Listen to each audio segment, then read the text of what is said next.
Hello, welcome back to TeaBookClub. We're an international community of tea lovers and readers.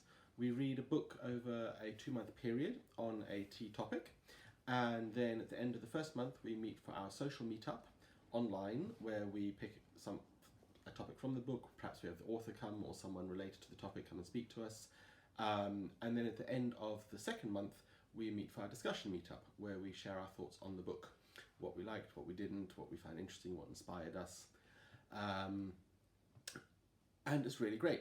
We've been going almost a year now. We celebrate our year anniversary in October, November, so doing something exciting for that. And each week I do a 5-minute reading. So I read a little excerpt from our current book, and this is great for following along, catching up, just getting a feel of the book. Some people like to read along with it, so you use it as you will, and I hope you enjoy. Our current read for August and September is The One Taste of Truth, Zen and the Art of Drinking Tea by William Scott Wilson.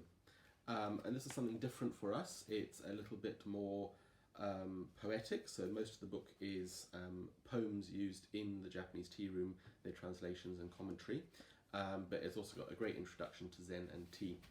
And certainly the feelings of Zen and tea go together so well, and it's something that a lot of us look for in our tea practice and our tea lives, is finding that little moment of calm. 5-minute reading. I'm starting in the introduction on page XXXVI. Zen and tea. A year before he passed away, Eisai was visited by a young monk also looking for the correct path to Buddhism and dissatisfied with current conditions on Mount Hiei and other monastic communities. In 1223, this monk, Dogen, 1200 to 1253, followed Eisai's example and sailed to China. When he returned 4 years later, he brought back a new sect of Zen, Soto, in contrast to Eisai's Rinzai, and it would seem his own copy of the above-mentioned Cha'an Yuan Cheing Kuei. A stickler for precepts, rules and order, and detailed discipline, Dogen relied heavily on sections of the Cha'an Yuan Cheing Kuei, incorporating them into his own writings, the Eihei Shingi and the Shobo Genzo. As tea would have been a regular part of monastic life at Dogen's temple northwest of the capital of Kamakura, it can be imagined that the formal and ritualized serving of the beverage there would have been just as regulated, if not more, due to this convert zeal as in the Zen temples in China. There are few indications in Dogen's writings of personal history that he had a light-hearted or humorous side, and indeed he is often described as being fiercely independent and intransigent. Thus, in all likelihood, tea drinking with Dogen, as in other temples, was a very solemn affair. But with time, these practices were taken up by society at large, at first among the warrior class, later among the merchants and even farmers, and while the rituals of the ceremonies might be followed closely, such solemnity would soon get quite short shrift. Zen Buddhism and the warrior class government emerged nearly concomitantly in Japan. That's a word I've never come across, concomitantly in Japan. And the warriors took up Zen with some enthusiasm. Although a study of the sutras is a part of Zen, it eschews scholasticism as a way to enlightenment, relies heavily on the immediacy and uniqueness of the moment, and encourages an intuition informed by meditation.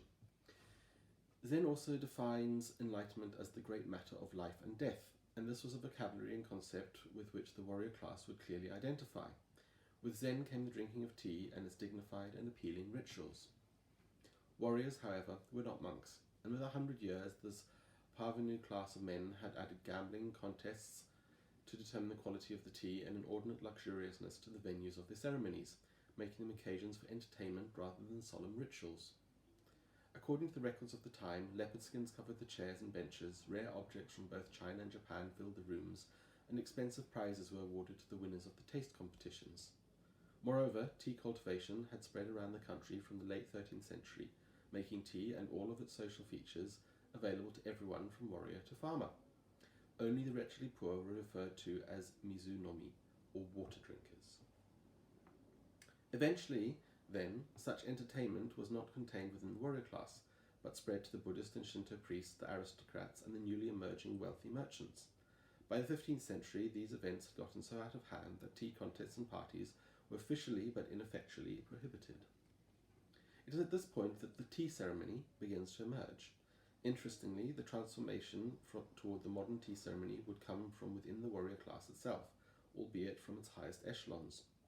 The shoguns and the most aristocratic of the warlords were not without aesthetic ambitions, but were aware enough to understand that they would need assistance of substantial abilities in the selection, care, and display of the Chinese works with which they wished to impress their colleagues.